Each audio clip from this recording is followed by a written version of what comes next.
Fala aí, pessoal, iniciando mais um monitoramento mensal, vou falar um pouco sobre o MXRF. Eu mudei um pouco de câmera, pessoal, porque a minha câmera que fica ali em cima, ela não é muito boa para gravação durante o dia. E aí eu estava testando a câmera do Mac, assim, é outra coisa. Até a iluminação fica muito melhor, então eu decidi fazer com a... Quando eu estiver filmando durante o dia, enquanto eu não tiver uma câmera melhor, eu vou fazer com a câmera aqui do Mac, que é muito boa. Então vamos fazer o monitoramento aqui do MXRF, deixa eu entrar aqui no relatório gerencial. Então, como vocês podem ver aqui, relatório gerencial de novembro. Aqui, pessoal, é um dos pontos que eu falei no outro vídeo. Tem hora que eu olho para a câmera de cima, mas ainda não, eu tenho que acostumar com a de baixo aqui. Que eu falo para vocês que a questão de alguns fundos lançam o relatório com 2 meses de atraso, né? Então, alguns pontos que a gente vai ver aqui, principalmente nessa parte de comentário do gestor, a gente já sabe que aconteceu. Embora o MXRF ele trate de alguns pontos que já aconteceram em dezembro nesse relatório, o que eu acho que eles já poderiam, já que eles estão fazendo isso, poderiam já antecipar e já colocar o relatório de dezembro logo de uma vez. Porque o MXRF é um dos fundos que lança o relatório primeiro no mês. Esse relatório normalmente ele lança no dia 1º ou dia 2, e esse foi lançado agora dia 3, obviamente, por causa da virada do ano.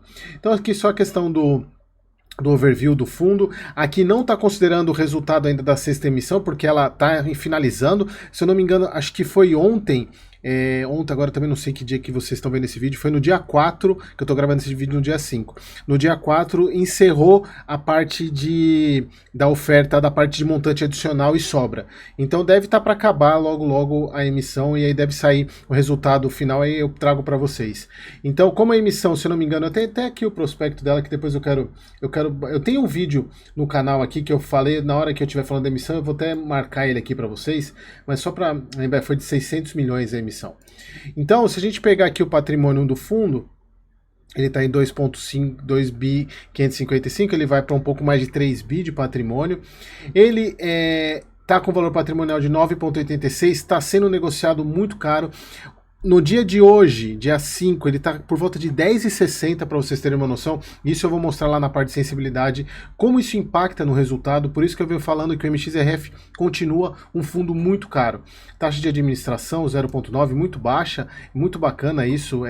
Poderiam usar essa mesma estratégia na emissão, que fizeram um exagero de taxa. 999 mil cotistas, certamente já passou, eles até colocam aqui que já passou de 1 milhão de cotistas. É o maior fundo em termos de cotistas, ele tem mais que o dobro do segundo, mas isso não significa que ele é 2 vezes melhor. É a questão do preço da cota, como eu sempre tenho falado para vocês, nem vou entrar nesse mérito agora. Então aqui na parte de comentário do gestor, a gente falando a parte do IFIX, que vocês já sabem que teve variação positiva de 0,66 em novembro, acumulando uma alta de 10,79. Tem uma publicação que eu faço no meu Instagram todos os meses da evolução da Selic e do IFIX, depois dei um pulo lá, o link está aqui embaixo na descrição do meu Instagram, para quem não me segue ainda. Então a questão da taxa Selic, olha só, como vocês podem ver, eles colocaram aqui que ela manteve inalterada em 11,75, e isso foi de dezembro, e é um relatório referente a novembro, então eles já colocam alguns pontos que são referentes ao mês anterior. Deixa eu dar um zoom aqui, porque aí a gente consegue ver melhor essa parte aqui, que é os comentários. Aqui eles falando da questão do aumento de cotas, de fato, ó, eles já chegaram a 1 milhão, e eles colocam aqui, ó, como fato subsequente, no início de dezembro, o Maxi Renda atingiu a histórica marca de 1 milhão de cotistas. Eles colocam aqui que tem mais cotista do que a Itaúsa, Banco do Brasil, Petrobras. É um baita marco. Tirando a questão de ser um fundo base 10, que a gente sabe que o investimento dele, 80% das pessoas, dos cotistas, investem por causa do preço, mas é um baita marco, né? A gente está chegando a mais de 1 milhão de cotistas em um único fundo imobiliário, que para a indústria em si é muito bacana. A questão aqui agora já falando mais sobre as movimentações do fundo, eles fizeram novas operações, 97 milhões, sendo que 27 milhões em CRI e 53 em permuta financeira.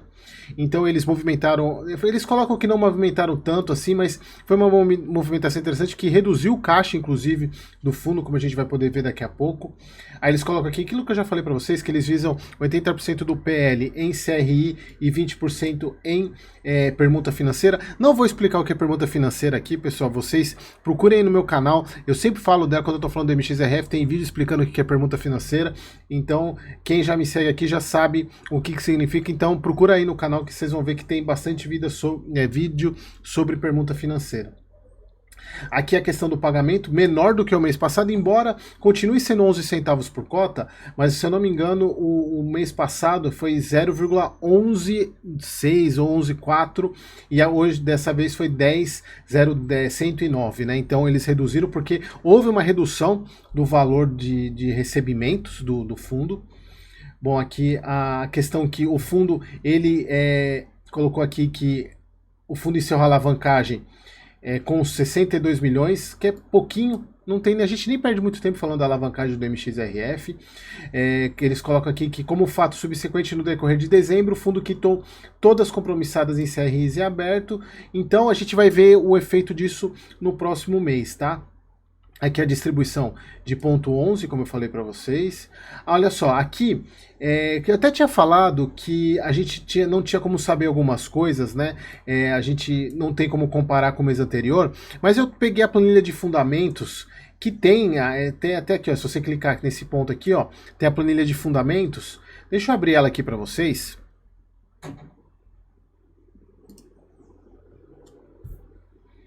Olha só, aqui tem a planilha de fundamentos, a gente consegue ver, aqui eu não vou conseguir fazer a setinha, mas olha só, aqui em novembro ficou com uma taxa, ficou com uma receita menor do que outubro, inclusive eu até achei estranho porque saiu num portal de fundo imobiliário que pela quarta vez consecutiva o fundo superou o mês anterior e de fato ele não superou. Como vocês podem ver aqui, ele está em 30 milhões em outubro, novembro 30 milhões, 32 milhões em outubro, e ainda contando que em outubro, eu até coloquei no vídeo passado que a gente não tinha como saber por que a despesa tinha sido maior ou não, de fato está aqui, ó, foi despesa financeira, então que foi pagamento que tá da questão de pagamento de compromissada da parte de amortização, então acabou que isso afetou no resultado, mas como ele teve uma receita maior, não impactou, inclusive o resultado do mês passado foi maior do que desse mês. A questão é saber o porquê que reduziu, ou porque de fato ele vem, em julho ele teve 34 milhões, que foi o grande resultado do fundo, o recorde dele, aí depois caiu para 26, voltou para 30, 32, 30, que deve estar muito relacionado com a questão dos indexadores mesmo, dos CRIs, porque a gente não tem detalhamento desse tipo de informação, mas vamos voltar lá para o relatório gerencial. Bom, entrando agora aqui na parte de evolução da cota, a gente consegue ver que ela continua com essa boca aberta aqui, ela estava num momento bom aqui para compra, aqui abriu a boca de jacaré, então mostrando que ele está caro, não exatamente como lá em 2020, que ficou absurdamente, ele chegou a bater quase 15 reais, né, lá no começo de 2020, 2029, no final de 2019, que ele ficou quase 1,5 de P sobre VP, um absurdo, provavelmente quem comprou nesse período aqui não vai ter mais o dinheiro de volta, mas aqui está aberta a boca, a gente não sabe qual é a tendência disso, mas o que eu falo para vocês, a tendência do fundo é sempre voltar do valor patrimonial, por isso tome muito cuidado na hora de comprar o fundo. Aqui que eu tinha falado do mês passado, que a gente não conseguia saber o porquê desse aumento, porque ele vem com 0,008 de despesa, e aí aumentou exatamente pagamento de compromissada, que a gente consegue ver na planilha de fundamento, eu que não abri no relatório passado, então dava pra gente saber isso. Obviamente não está nos informando no relatório que poderia estar, mas a gente consegue ter essa informação, mas vejam que o resultado de receita do CRI reduziu, inclusive até permuta financeira reduziu esse mês, provavelmente tem muito a ver com a questão da parte de indexadores, que a gente não tem como saber direito o resultado se eles não informam. Aqui, falando de novo da questão dessa abertura de diferença entre o valor patrimonial e o valor por cota, e aqui que eu queria falar para vocês, eu quero dar um zoom maior aqui, olha só pessoal, aqui a gente consegue ver nitidamente que esse 17,8 89 aqui, essa linha azul clara, é o valor patrimonial mais rendimento. O azul, deixa eu só confirmar o cinza, se o cinza é isso mesmo. O cinza claro é o NTNB principal. E o cinza escuro é o valor de mercado, a cota mais o retorno de valor de mercado mais os rendimentos. Vejam que nesse mês aqui, inclusive, o NTNB superou a cota do MXRF, mostrando que, pessoal, não tem diferença nenhuma. Tá muito caro. Opa, tô aumentando aqui. Mostrando que, pessoal, não tem diferença nenhuma entre você aplicar no NTNB, por exemplo, com esse preço. Por isso que eu falo para vocês, tomem muito cuidado, o MXRF continua caro. Aqui, pessoal, a questão do portfólio, da tabela de sensibilidade, olha só, a gente está com mostrando aqui no relatório a 10h43. Como eu falei para vocês, ela encerrou no dia agora, estava negociando agora no dia 5, por volta de 10h60, então está acima disso. Para vocês verem que provavelmente está com quase nenhuma diferença para o CDI, muito pouca diferença para o Tesouro. Por isso que eu tô falando, pessoal, tomem cuidado. O valor da cota patrimonial do MXRF, por isso que vocês não vão ver eu fazendo vídeo aqui no meu canal falando, quanto você teria rendendo, aplicando tanto no MXRF, porque, pessoal, isso induz as pessoas a investirem nesse fundo, porque ele é barato.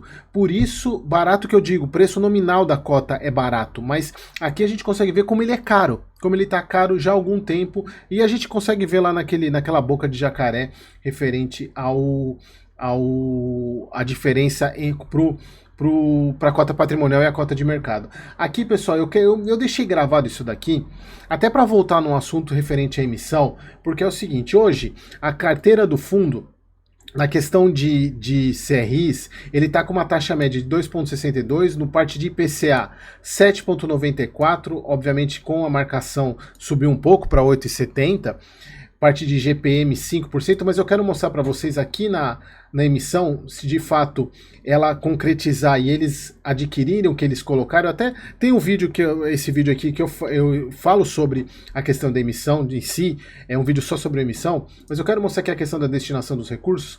Olha só, pessoal, eles estão pegando o IPCA, deixa eu pegar a setinha aqui, de taxa de aquisição, tá? Não é taxa de marcação ao mercado, é de aquisição de 8,25, de 9, 11,50, 10,30, 14, IPCA mais 14, NCC 12, NCC 12.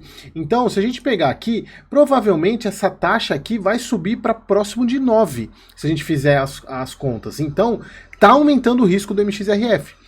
Obviamente, eles colocaram lá que eles têm como premissa buscar bons devedores, mas é um ponto para vocês ficarem atentos que, se de fato esse pipeline for executado, vai aumentar a taxa média, principalmente dos CRIs indexados ao IPCA, tá? Aqui a questão que eu falei para vocês, eles reduziram caixa, se eu não me engano, no relatório passado acho que estava em 4% de caixa, agora está em 1%. Bom, aqui a questão dos fundos imobiliários, a gente já falou, não teve nenhuma alteração na questão de carteira de fundo imobiliário do MXRF. Aqui basicamente as operações que eles fizeram, dos 97 milhões de novembro, foram com destaque para 18,12 milhões no CRI Buriti e 46 milhões no CRI DASA e 33 milhões no CRI GPA. Então, isso é importante de mostrar que o fundo vem se movimentando. É bem legal isso, embora, como eu falo para vocês, eu sou cotista do MXRF, mas há muito tempo eu não compro porque ele está muito caro. Então, olha só, grande parte dele é IPCA, então a taxa de carrego dele vai aumentar com essa emissão, que é a parte de vencimento, duration.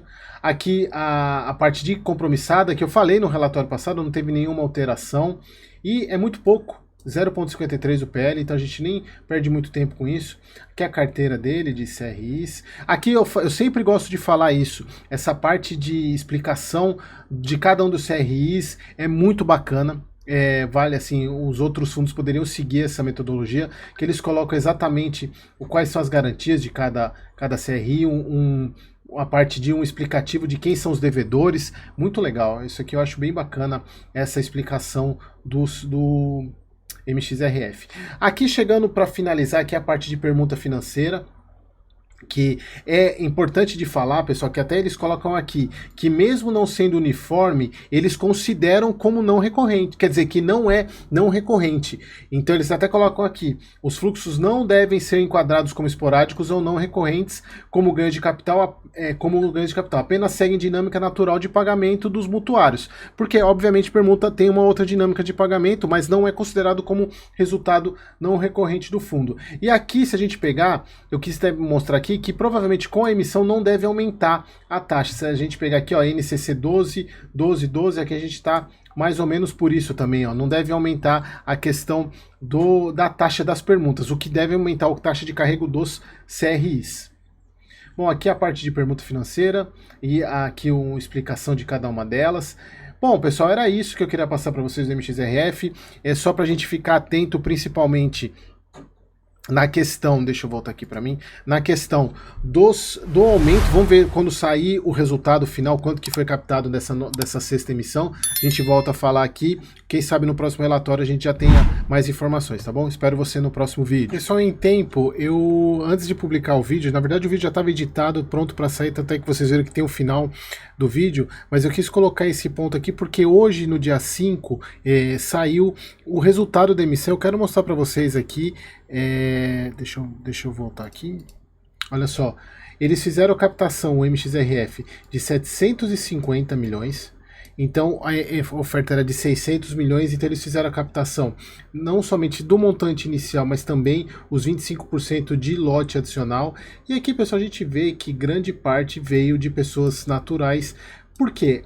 A taxa foi muito alta, tinha muita gente, muito assessor em cima, 3,42 de taxa, foi um dos pontos que eu falei bastante, muita gente em cima dessa oferta, então obviamente ela ia ser um sucesso mesmo. Então tudo que eu falei nesse vídeo agora provavelmente vai se concretizar, então fique atento à questão do aumento do risco do MXRF por causa da taxa de carrego do IPCA, tá bom? Então, pessoal, foi só uma editada no vídeo já editado. Aquele abraço.